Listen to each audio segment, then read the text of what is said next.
Hello everyone, welcome back to the class. जैसा कि आप सभी जानते हैं, हम इस क्लास में नेट के प्रीवियस ईयर क्वेश्चंस को डिस्कस कर रहे हैं। नेट के प्रीवियस ईयर क्वेश्चंस जो कि आने वाले एग्जामिनेशंस के लिए बहुत इंपॉर्टेंट हैं, उन सबको हम डिस्कस कर रहे हैं। अगर आप इन क्लासेस को करेंगे तो आपके एग्जाम क्लियर करने की जो पॉसिबिलिटी है वो काफी ज्यादा बढ़ जाएगी। आई होप आपको हमारे लेक्चर्स अच्छे लग रहे होंगे। अगर आपको हमारे लेक्चर्स अच्छे लगते हैं तो please like it, share it with your friends.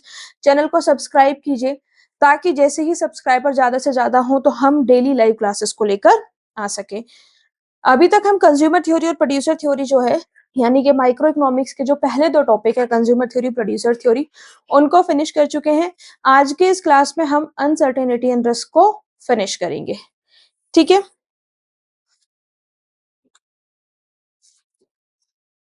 देखिए रिस्क को मैं फिनिश करूं, अनसर्टेनिटी एंड रिस्क को हम फिनिश करें उससे पहले मैं कुछ कॉन्सेप्ट्स जो आपके क्लियर करना चाहती हूँ। एक बार आप उन कॉन्सेप्ट्स को समझ लेंगे तो बहुत इजीली आप सारे क्वेश्चंस को आज की क्लास में सॉल्व कर पाएंगे। तो रिस्क क्या है? रिस्क एक ऐसे सिचुएशन को कहते हैं जहां पे किसी भी डिसीजन का आउटकम हमको नहीं पता है, यानी कि हम कोई भी डिसीजन लेंगे और उसका क्या आउटकम होगा वो हमको नहीं पता है, लेकिन हर आउटकम की क्या पॉसिबिलिटी है हम उसको एस्टिमेट कर सकते हैं।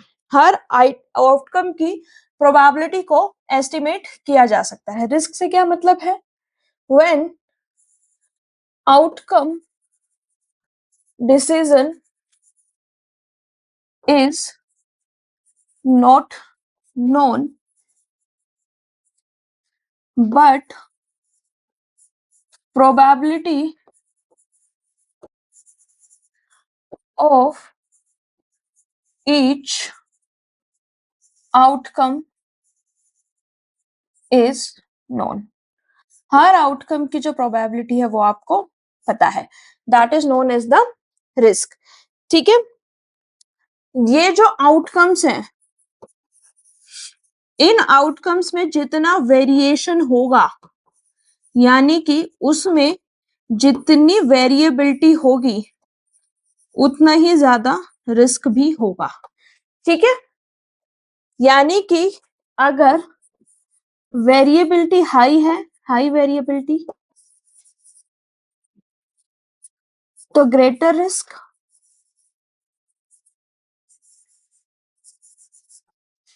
अगर लो वेरिएबिलिटी तो लोअर रिस्क। ठीक है, इतना डन हो गया। इसके बाद में जब रिस्क ये है कि आउटकम का डिसीजन का आउटकम हमको नहीं पता है, this is outcome of a decision. Outcome हमें डिसीजन का नहीं पता है, बट जितने भी पॉसिबल आउटकम है हमें उन सबकी प्रोबेबिलिटी पता है। तो अब आप पूछोगे कि मैम अनसर्टेनिटी क्या होता है? देखिए, अनसर्टेनिटी उस सिचुएशन को कहते हैं जिसमें ना तो हमें डिसीजन का आउटकम पता है, outcome of a decision is not known. ठीक है, आउटकम का डिसीजन नहीं पता, और दूसरा हमें आउटकम्स की प्रोबेबिलिटी भी नहीं पता है, प्रोबेबिलिटी भी नहीं पता है। ठीक है, तो रिस्क और अनसर्टेनिटी में क्या फर्क है कि रिस्क में हमें अपने जितने भी पॉसिबल आउटकम्स हैं, हर आउटकम की प्रोबेबिलिटी जो है वो पता है। ठीक है, अनसर्टेनिटी क्या है कि हमें आउटकम की, हर आउटकम की या किसी भी आउटकम की प्रोबेबिलिटी जो है वो नहीं पता है। ठीक है, that is the difference between risk and uncertainty. ठीक है, अब हम अगर कैटेगराइज करें, ठीक है, तो हम कैटेगराइज कर सकते हैं कि तीन तरीके के लोग होते हैं when it comes to risk. तो रिस्क की तरफ जो एटीट्यूड होता है वो लोगों का तीन तरह का होता है। ठीक है, तीन तरह का एटीट्यूड कैसे होता है? या तो आप रिस्क अवॉइड करते हैं, रिस्क अवर्टर हैं, या फिर आप रिस्क लवर हैं, ठीक है, या फिर आप रिस्क न्यूट्रल है। अब ये डिसाइड कैसे होगा? ठीक है, अब ये डिसाइड कैसे होगा कि आप रिस्क लवर हैं, आप रिस्क अवर्टर हैं, या फिर रिस्क न्यूट्रल हैं? ठीक है, देखिए, अगर आपकी, बहुत सिंपल सी भाषा में मैं आपको समझाऊं, अगर एक्सपेक्टेड आउटकम सेम है और उसमें आप रिस्क लेना प्रेफर करते हैं, यानी कि यू प्रेफर रिस्की आउटकम, तो आप रिस्क लवर हैं। अगर आप रिस्की आइटम को प्रेफर नहीं करते हैं, do not prefer risky outcomes, तो आप रिस्क अवर्टर हैं, ठीक है। और रिस्क न्यूट्रल का क्या मतलब है कि आप इनडिफरेंट है, you are indifferent between risky outcomes and non risky outcomes, ठीक है। अब इस केस में मार्जिनल यूटिलिटी ऑफ मनी क्या रोल प्ले करती है? अगर आप रिस्क अवर्टर हैं, तो जैसे आपकी मनी इनकम बढ़ेगी तो उसके साथ में आपकी marginal utility of money, marginal utility of money यानी कि MUM decreases as money income increases. Same, अगर रिस्क लवर हैं आप, तो आपका मार्जिनल यूटिलिटी ऑफ मनी बढ़ेगा जैसे आपकी मनी इनकम जो है वो बढ़ेगी, as money income increases. Risk neutral क्या है कि marginal utility of money constant रहेगी एज मनी इनकम इंक्रीजेस, ठीक है। इतने में कोई कंफ्यूजन? इतने में कोई कंफ्यूजन है? अब हमें ये देखना है कि जो रिस्क अवर्टर है उसका यूटिलिटी फंक्शन कैसा दिखता है। रिस्क अवर्टर का जो यूटिलिटी फंक्शन होता है वो होता है concave towards income axis, it is concave towards income axis. क्या मतलब है इस बात का? ठीक है, यानी कि हम वाई एक्सिस पे यूटिलिटी को रिप्रेजेंट करते हैं और एक्स एक्सिस पे हम इनकम को रिप्रेजेंट करते हैं। और अगर आप रिस्क अवर्टर हैं तो आपका जो यूटिलिटी फंक्शन है वो कुछ इस तरीके से दिखेगा। अगर आप रिस्क लवर हैं तो आपका जो यूटिलिटी फंक्शन है वो कॉन्वेक्स दिखेगा टू इनकम एक्सिस, और ये कैसी शेप आती है इसकी? वाई एक्सिस पे हम यूटिलिटी लेते हैं, एक्स एक्सिस पे हम इनकम को लेते हैं। And now let us just see how it will turn out. This is this, ठीक है। रिस्क न्यूट्रल जो है इसमें जो आपका यूटिलिटी फंक्शन होता है that is straight line through the origin, straight line through the origin। इसको ड्रॉ करते हैं। वाई एक्सिस पे हमने यूटिलिटी रखा, एक्स एक्सिस पे हमने इनकम रखा, ठीक है बेटा। And this is origin and this is utility function, ठीक है। इतने में कोई कंफ्यूजन है?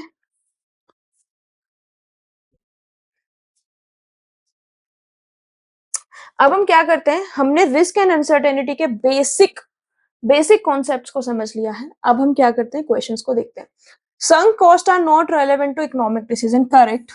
जो संक कॉस्ट होती हैं वो इकोनॉमिक डिसीजन में इंपॉर्टेंट रोल प्ले नहीं करती हैं, क्योंकि जो संक कॉस्ट होती हैं वो वाली कॉस्ट होती हैं जो कि हम अकर कर चुके हैं, यानी कि जो खर्चा हो चुका है और अब हम इनको रिकवर नहीं कर सकते हैं। तो संक कॉस्ट का मतलब क्या होता है, cost which can not be recovered. ठीक है, तो अगर हम इन कॉस्ट को रिकवर कर ही नहीं सकते हैं तो हम इकोनॉमिक डिसीजंस में कोई भी इंपॉर्टेंट रोल प्ले नहीं करेंगे। ठीक है, तो अगर हम संक कॉस्ट हैं और हम रिकवर नहीं हो सकते हैं, हमारा जो कॉस्ट आना था वो आ चुका है, ठीक है, then it is not relevant to economic decisions. Assertion true हो गया। Reason, the opportunity cost of such resources is zero, no. Opportunity cost किसी भी रिसोर्स का कभी भी जीरो नहीं होता है। कोई भी किसी भी इंटरव्यू में, किसी भी एग्जामिनेशन में आपसे ये पूछे कि opportunity cost of resources zero, तो आंसर होगा नो। अपॉर्चुनिटी कॉस्ट किसी भी रिसोर्स का जीरो नहीं होता है। अपॉर्चुनिटी कॉस्ट का मतलब होता है नेक्स्ट बेस्ट ऑल्टरनेटिव फॉरगॉन। ठीक है, अपॉर्चुनिटी कॉस्ट का मतलब होता है नेक्स्ट बेस्ट ऑल्टरनेटिव फॉरगॉन। ठीक है, यानी कि अगर हम इस काम को नहीं कर रहे होते तो उसकी जगह पे कोई और काम तो कर ही रहे होते। आप अगर इस लेक्चर को नहीं देख रहे होते, हो सकता है आप सो रहे होते, हो सकता है आप खाना खा रहे होते, हो सकता है आप मूवी देख रहे होते, हो सकता है आप गर्लफ्रेंड या बॉयफ्रेंड के साथ डेट पर होते, विच इज कम्प्लीटली फाइन। तो इवन ये जो लेक्चर है जिसको आप देख रहे हो, जिसकी हेल्प से आप एग्जामिनेशन को क्लियर करोगे, इसका भी अपॉर्चुनिटी कॉस्ट है। So everything has opportunity cost. Opportunity cost कभी भी किसी भी रिसोर्सेज का जीरो नहीं होता है। तो इस केस में क्या है, जैसे कि संक कॉस्ट है, हमने जब संक कॉस्ट बनाई होगी, ठीक है, लेट्स से हमारी संक कॉस्ट आई 1 करोड़ की, ठीक है, तो इसका भी कोई ना कोई अपॉर्चुनिटी कॉस्ट होगा। हो सकता है उस टाइम पे हम संक कॉस्ट की जगह इस पैसे को कहीं और इन्वेस्ट कर सकते थे, कहीं और मार्केटिंग में इन्वेस्ट कर सकते थे, एडवर्टाइजिंग में इन्वेस्ट कर सकते थे, या कोई और हम कंपनी के नाम से इन्वेस्टमेंट कर सकते थे। ठीक है, तो अपॉर्चुनिटी कॉस्ट तो कभी जीरो नहीं होता है। तो हमारा रीजन जो है वो इनकरेक्ट है। तो both A and R are correct and R is the correct explanation of A, नहीं, this is not the right. A is correct but R is not correct. Yes, हमारा अजर्शन सही है कि संक कॉस्ट को हम recover नहीं कर सकते, इसीलिए इकोनॉमिक डिसीजंस में उनका कोई भी इंपॉर्टेंस नहीं होता है। अपॉर्चुनिटी कॉस्ट किसी भी रिसोर्सेज का जीरो नहीं होता है। Both A and R are correct नहीं, आर इज करेक्ट नहीं। ठीक है, तो करेक्ट ऑप्शन क्या हुआ, हमारा जो करेक्ट ऑप्शन हुआ वो है बी। ठीक है, करेक्ट ऑप्शन क्या हुआ बेटा, करेक्ट ऑप्शन हमारा हुआ बी। आई होप इतने में कोई भी कंफ्यूजन आपको नहीं होगा। ठीक है, आगे बढ़ते हैं। Next question, this is the next question. Non-symmetric risk means a risk that can be eliminated by diversifying, a risk that cannot be eliminated by diversifying. ये जो ऑप्शंस है ना, इसके ऑप्शंस में आई थिंक टाइपिंग में गलती कर दी है। A risk that can be eliminated without diversifying, a risk that can not be eliminated. ठीक है, देखिए जो रिस्क होता है ना वो दो तरीके के होते हैं। ठीक है, रिस्क जो होते हैं बहुत तरीके के होते हैं, लेकिन on the basis of diversification हम उनको दो बेसिस पे क्लासिफाई कर सकते हैं। कैसे कर सकते हैं दो बेसिस पे क्लासिफाई, कि या तो हम उनको डाइवर्सिफाई कर सकते हैं या डाइवर्सिफाई नहीं कर सकते हैं। अगर हम रिस्क को डाइवर्सिफाई कर सकते हैं, ठीक है, if a risk can be diversifying, ठीक है, यानी कि if we can eliminate a risk by diversifying, then it is known as systematic risk. It is known as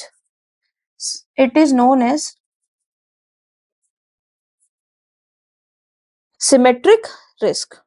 ठीक है बेटा,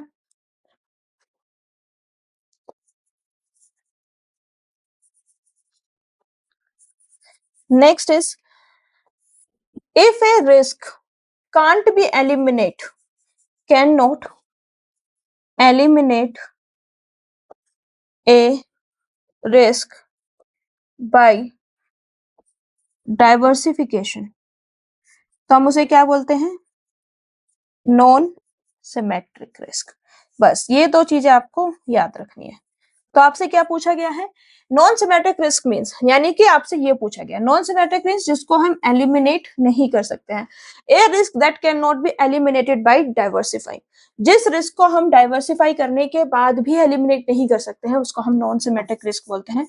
और इसका जो करेक्ट ऑप्शन है वो बी है।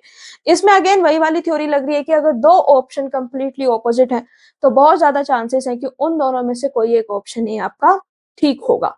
ठीक है, तो इसमें देखिए a risk that can be eliminated by diversifying, a risk that can not be eliminated by diversifying, ये दोनों कंप्लीटली ऑपोजिट स्टेटमेंट है एक दूसरे के, and that is why because they are opposite, इसमें से हमारा ऑप्शन भी जो है वो करेक्ट हो गया है। Next question, in the theory of investment decision the most appropriate rate of return is the one which makes, जब हम इन्वेस्टमेंट थ्योरी की बात करते हैं तो इन्वेस्टमेंट थ्योरी में हम दो रेट ऑफ रिटर्न की बात करते हैं। एक होता है हमारा net present value, net present value को हम एनपीवी भी लिखते हैं। दूसरा हमारा होता है gross present value, gross present value को हम जीपीवी भी लिखते हैं। नेट प्रेजेंट वैल्यू क्या होती है? What is net present value, बताइए मुझे।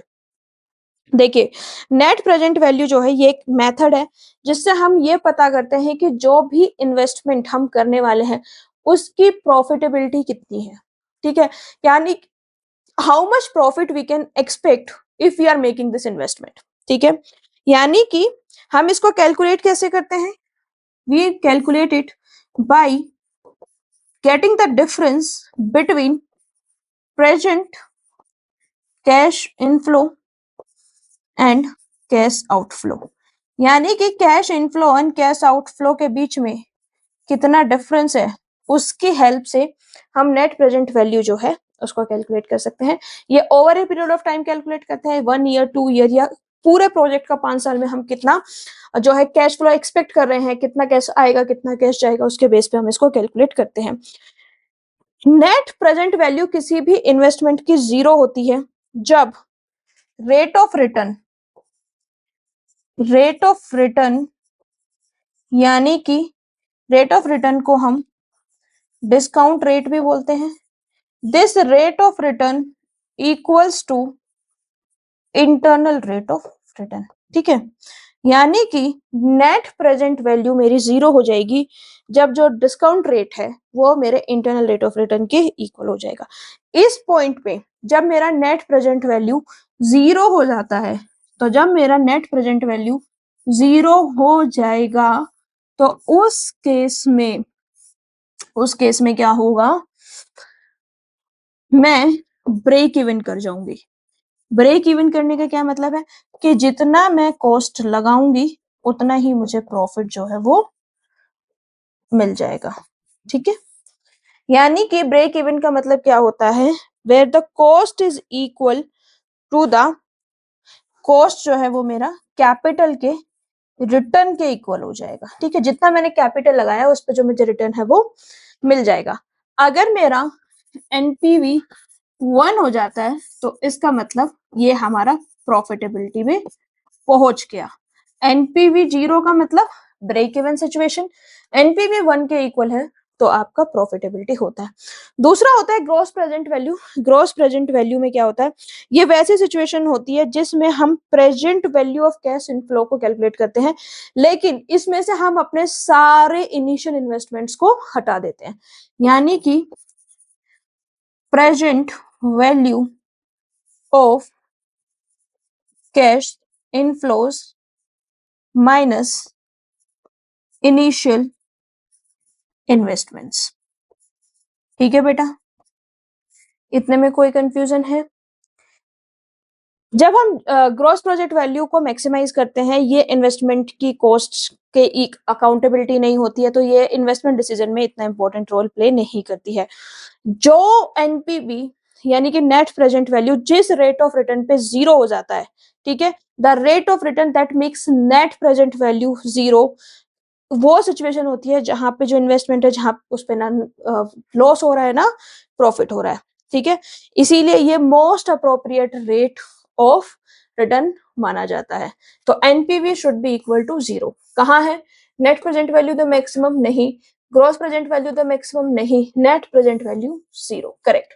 तो हमारा करेक्ट ऑप्शन क्या हो गया? हमारा करेक्ट ऑप्शन इसमें सी हो गया, ठीक है। तो नेट प्रेजेंट वैल्यू किस पे जीरो होगा? जहां पे मेरा जो डिस्काउंट रेट है, रेट ऑफ रिटर्न है, that is equal to the internal rate of return. Next question देखते हैं। The below diagrams show the risk aversion of two individuals with the help of indifference curves. Choose the correct answer. देखिए, ये एक A का indifference curve है, ये B का indifference curve है, और इंडिफरेंस कर्व में क्या बताया गया है? Standard deviation of income with respect to expected income. तो हमें ये बताना है कि ये इंडिफरेंस कर्व जो है वो कैसा है, ठीक है।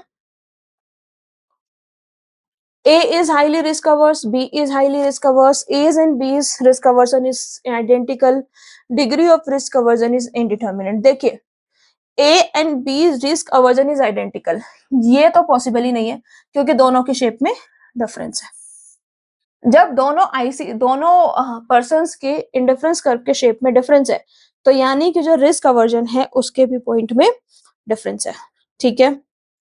Next, degree of risk aversion is indeterminate नहीं। अगर degree of risk aversion is indeterminate, ये क्या है? हमारा एक्सट्रीम कंडीशन है।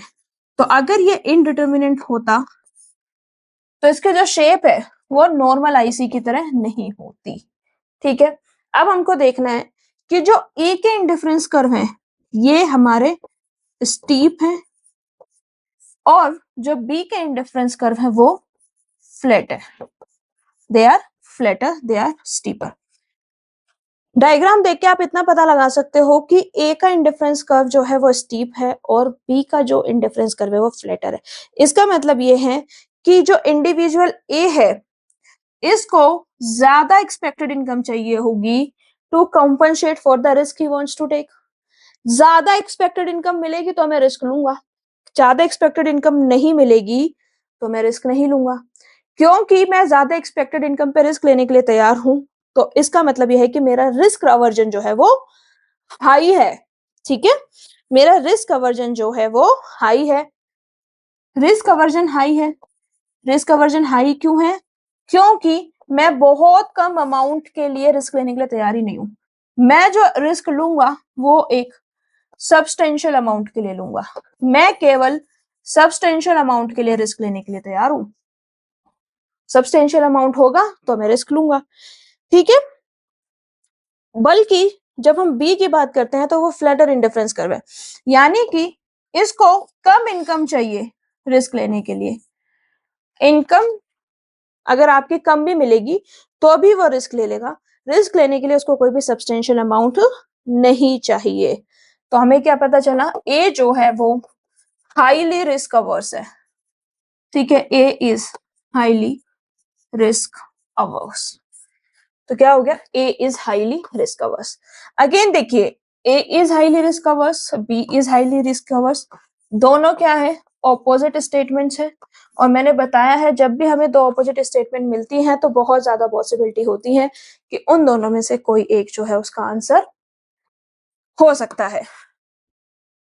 Next question, which of the following methods of selecting a strategy is consistent with risk averting behavior?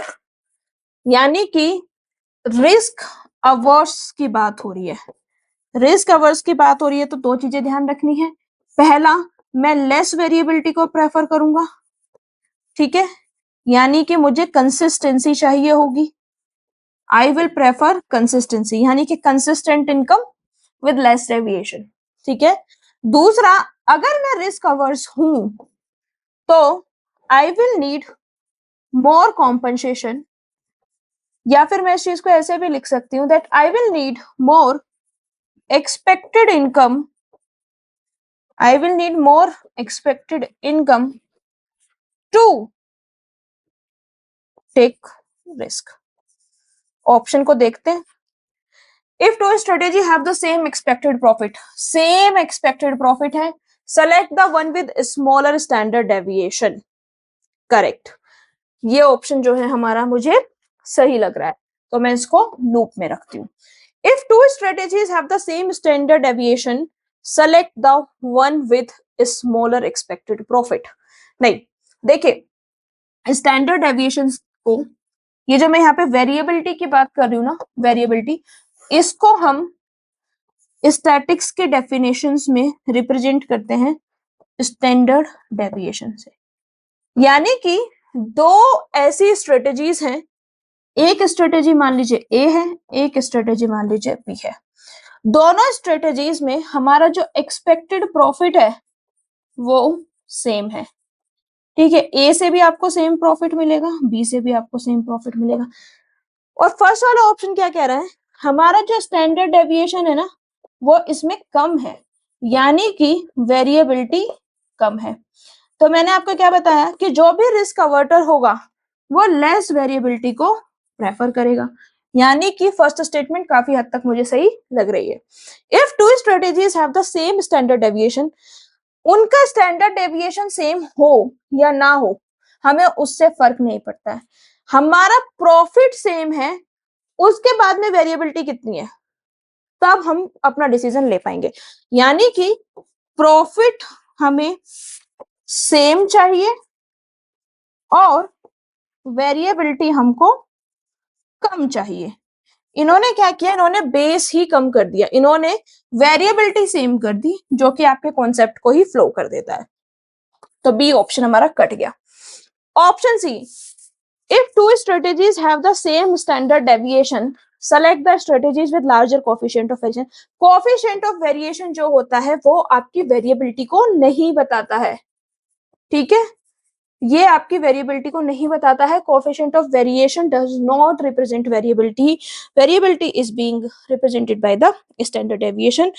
Coefficient of variation जो होता है that is the ratio of standard deviation to the expected profit.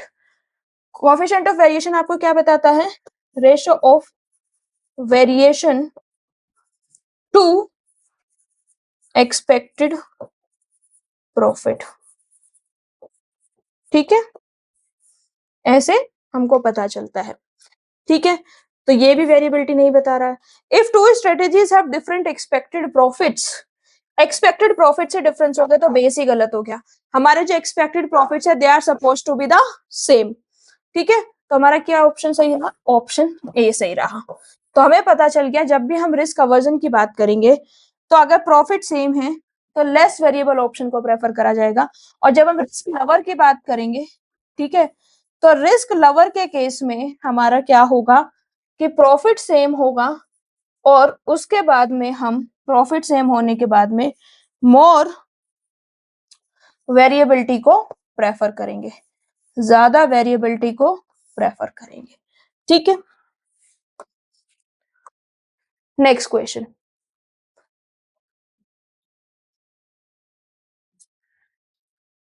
The internal rate of return is the discount rate that equates project value, project net present value equal to 0. अभी थोड़ी देर पहले बताया है कि नेट प्रेजेंट वैल्यू वो value होती है जिस पर डिस्काउंट रेट हमारा इक्वल हो जाता है इंटरनल रेट ऑफ रिटर्न के. And benefit cost ratio is equal to 1. ठीक है, नेट प्रेजेंट वैल्यू 0 के इक्वल, तो ये वाला ऑप्शन एलिमिनेट हो गया. दोनों की वैल्यू 0 0 नहीं हो सकते तो सी एलिमिनेट हो गया. तो ऑप्शन बी हमारा करेक्ट आंसर हो गया. ठीक है, लेकिन इसके बाद में भी हमें यह समझना है कि ये क्यों है. देखिए, इंटरनल रेट ऑफ रिटर्न वो रेट होता है, ठीक है, इसको हम वो बोलते हैं कि this is the discount rate that makes the net present value of a project equal to 0. अभी थोड़ी देर पहले मैंने बताया कि इंटरनल रेट ऑफ रिटर्न वो डिस्काउंट रेट होता है, that discount rate that makes net present value equal to 0. यानी कि इंटरनल रेट ऑफ रिटर्न वो डिस्काउंट रेट है that makes the net present value of any project equal to 0। और इस value पे क्या होता है कि जो हमारा कैश इनफ्लो है that equals to the present value of cash present value of cash outflow. ठीक है, for the benefit of for the benefit cost ratio internal rate of return results in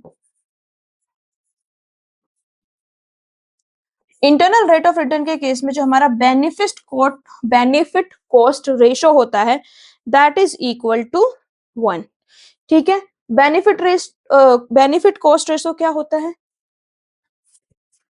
benefit cost ratio is equal to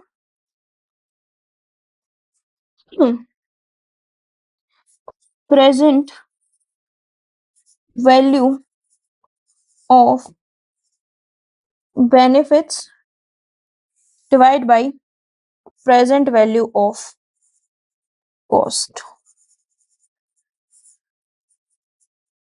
और अगर हमारा NPV 0 है तो ये किसके equal होगा? This will always be equal to 1। ठीक है, क्योंकि जब हम इंटरनल रेट ऑफ रिटर्न की बात करते हैं तो इंटरनल रेट ऑफ रिटर्न पे हमारा नेट प्रेजेंट वैल्यू 0 हो जाता है। और नेट प्रेजेंट वैल्यू 0 होने का मतलब ये है, अभी मैंने थोड़ी देर पहले भी बताया कि benefits are equal to the cost and if benefits are equal to the cost तो ऊपर न्यूमरेटर और डिनोमिनेटर दोनों की वैल्यू सेम होगी, hence ratio will be equal to the 1। Next question,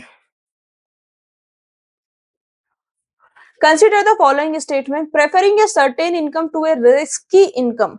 हम एक सर्टेन इनकम को प्रेफर कर रहे हैं to a risky income with the same level of expected value leads to a risk aversion behaviour. Correct, हमारी expected value जो है वो सेम है और एक्सपेक्टेड वैल्यू सेम होने के बाद में हम एक सर्टेन इनकम को प्रेफर कर रहे हैं, यानी कि हम कंसिस्टेंसी को प्रेफर कर रहे हैं। और जब भी हम कंसिस्टेंसी को प्रेफर करते हैं तो हम रिस्क अवर्स वाला बिहेवियर शो करते हैं। तो ए करेक्ट है। ठीक है, ऑप्शन डी एलिमिनेट हो गया, सॉरी आगे बढ़ते हैं। Being indifferent between a certain income and uncertain income with the same level of expected value leads to risk averse behaviour. ये वाला जो ऑप्शन है, ये वाला ऑप्शन फॉल्स है। जब हमारे पास सेम एक्सपेक्टेड वैल्यू होती है और सेम एक्सपेक्टेड वैल्यू होने के बाद में वी आर इनडिफरेंट, हम इनडिफरेंट होते हैं किसके बीच में? Indifferent between a certain income and uncertain income, तो वो होता है बीइंग रिस्क न्यूट्रल। ठीक है, तो ऑप्शन सेकंड इज इनकरेक्ट। ठीक है, तो ऑप्शन सेकंड ट्रू है? नहीं, ये भी गलत है। तो क्या हो गया? Only first is true, hence option 7 is correct. ठीक है, ऑप्शन 7 क्या हो गया? ऑप्शन सी क्या हो गया? करेक्ट हो गया। Next question, Markovich's theory of portfolio management consider which of the following assumptions? Markovich theory को हम modern portfolio theory of management भी कहते हैं। अब देखिए, बहुत सिंपल सी बात है, बहुत बेसिक सी बात है। आप जब इस क्वेश्चन को करेंगे ना तो आपको कुछ भी इधर उधर की बुद्धि नहीं लगानी है। आपको सिंपल, अगर आपने जिंदगी में कभी मार्कोविच का नाम नहीं सुना है तब भी आप इस क्वेश्चन को सोल्व कर पाएंगे। कैसे? Investors are pessimistic about startup but optimistic about an established business. नहीं, ऐसा नहीं होता है कि इन्वेस्टर्स जो होते हैं वो स्टार्टअप के बारे में पॉजिटिव नहीं सोचते हैं या स्टार्टअप के बारे में पेसिमिस्टिक होते हैं। अगर वो स्टार्टअप के बारे में पेसिमिस्टिक होंगे तो स्टार्टअप में इन्वेस्ट ही क्यों करेंगे? So they are not pessimistic about investors startups but optimistic about established business. This is not correct. तो ऑप्शन ए जो है वो करेक्ट नहीं है।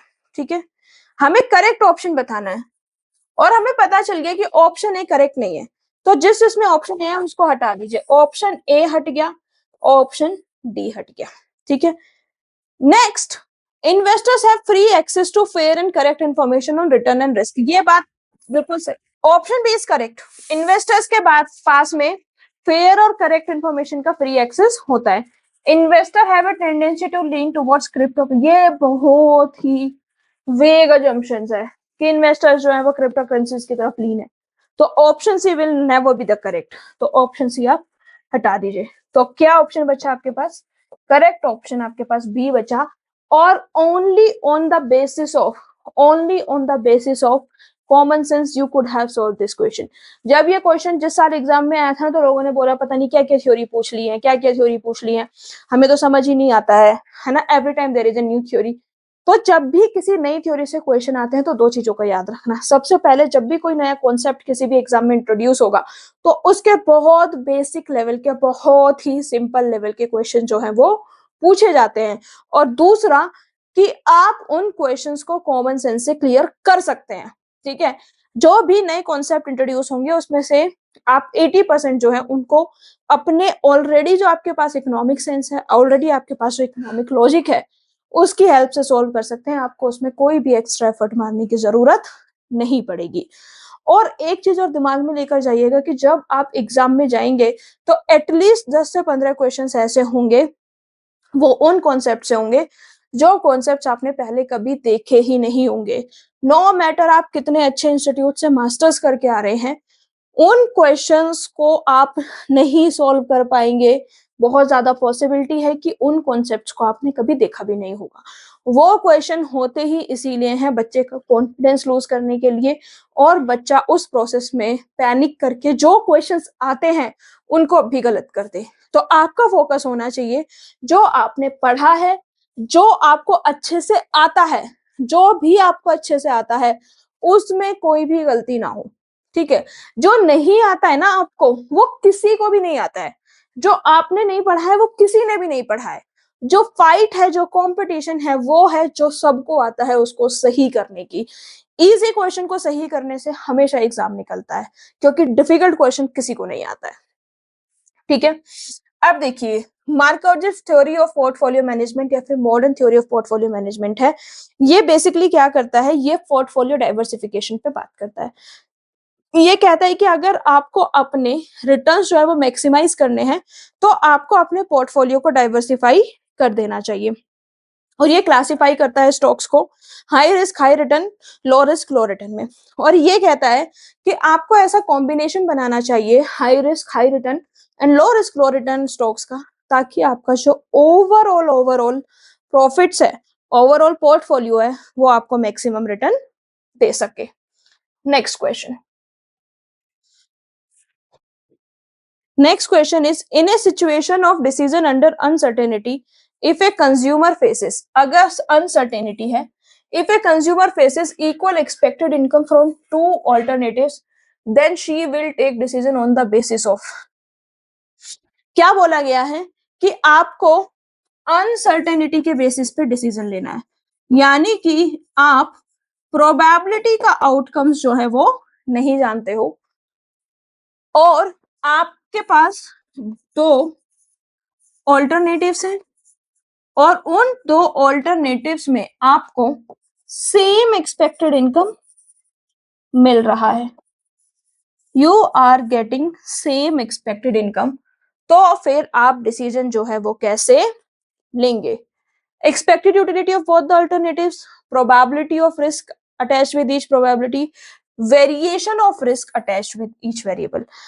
तो आपको अगर ये नहीं पता है, ठीक है, अगर आपकी मैं इसमें बात करूं, if you don't know that आपकी कितनी प्रोबेबिलिटीज हैं, रिस्क का क्या प्रोबेबिलिटीज है, तो रिस्क कितना वेरिएबल है, वेरिएबिलिटी ऑफ रिस्क यानी कि कितनी कंसिस्टेंसी के साथ आपको इनकम मिल सकती है, तो आप उसको चूज करोगे जो कि लीस्ट वेरिएबल होगा। ठीक है, यानी कि अगर आपके पास एक अनसर्टेनिटी है तो आप वेरिएबिलिटी के बेसिस पे डिसीजंस लोगे, क्योंकि जो लोग होते हैं वो जनरली प्रेडिक्टेबिलिटी को प्रेफर करते हैं, कंसिस्टेंसी को प्रेफर करते हैं। ठीक है, next question. What is the next question? This is the next question, which of the following measure are used by a risk averse person to minimise risk. अगर आपको अपना रिस्क मिनिमाइज करना है तो आप इसमें से क्या क्या काम करोगे? बेसिकली ये क्वेश्चन है। आप अपने डाइवर्सिफिकेशन का रिसोर्सेस करोगे, बिल्कुल सही बात है। इन्वेस्टमेंट का पहला रूल होता है never put all your egg in one basket, यानी कि आप अपने रिसोर्सेस को डाइवर्सिफाई करेंगे। हो सकता है एक में लॉस हो जाए, एक में प्रॉफिट हो जाए, तो diversification is very important. Insurance of risk event, बिल्कुल सही बात है। अगर आप रिस्क अवर्स हैं और आप कोई भी रिस्क नहीं लेना चाहते हैं तो आप इंश्योरेंस लेना प्रेफर करते हैं। आपको आपको बीमार होने पे किसी का कोई राइट नहीं है, लेकिन आप बीमारी होने पे होने वाले खर्चे को बता सकते हैं बाय गेटिंग एन इंश्योरेंस। आप हाउस इंश्योरेंस ले सकते हैं। आप जब मूवर्स एंड पैकर्स को बुक करते हैं तो उसमें आप इंश्योरेंस ले सकते हैं। तो बेसिकली क्या है, अगर आप खुद स्टेबिलिटी चाहते हैं and if you are a risk averse person तो आप इंश्योरेंस को प्रेफर करते हैं। टोटल कॉस्ट ऑफ रिसोर्सेज नहीं, टोटल कॉस्ट ऑफ रिसोर्सेज जो है हमारे लिए जानना जरूरी होता है। टोटल कॉस्ट ऑफ रिसोर्सेज हमारे फाइनेंशियल मैनेजमेंट में हेल्प करता है, लेकिन इससे कोई रिस्क मिनिमाइजेशन नहीं होता है। मेरा कितना टोटल कॉस्ट आ रहा है ये मुझे पता है, but that will not help me in risk minimisation. It is not a tool to risk minimisation. तो जिसमें भी सी है उसको हटा दीजिए। ऑप्शन ए हट गया, ऑप्शन सी हट गया, ऑप्शन डी हट गया, सब कुछ ही हट गया। तो करेक्ट ऑप्शन इज बी। ठीक है। Value of information of risk event, yes, आपको पता होना चाहिए आपके पास जो रिस्क इवेंट होगा आप उसकी इंफॉर्मेशन गैदर करेंगे, एनालाइज करेंगे, so that you could know कि इसमें पोटेंशियल रिस्क क्या है। और अगर आपको पता होता है तो that helps you making the informed decisions. ठीक है। नेक्स्ट क्वेश्चन, नेक्स्ट क्वेश्चन देखते हैं। The condition of preferring a risky income to a certain income, यानी कि हम रिस्की इनकम को प्रेफर कर रहे हैं to a certain income with the same expected value. Again expected value same है, एक्सपेक्टेड वैल्यू सेम होने के बावजूद मैं रिस्की इनकम को प्रेफर कर रहा हूं, तो मैं कैसा इंडिविजुअल हूं आप बताइए। मैंने आपको बताया है I am a risk loving individual. ठीक है, बहुत पहले मैंने आपको बताया था अगर आपकी एक्सपेक्टेड इनकम सेम है और तब तीन कंडीशन है, आप रिस्क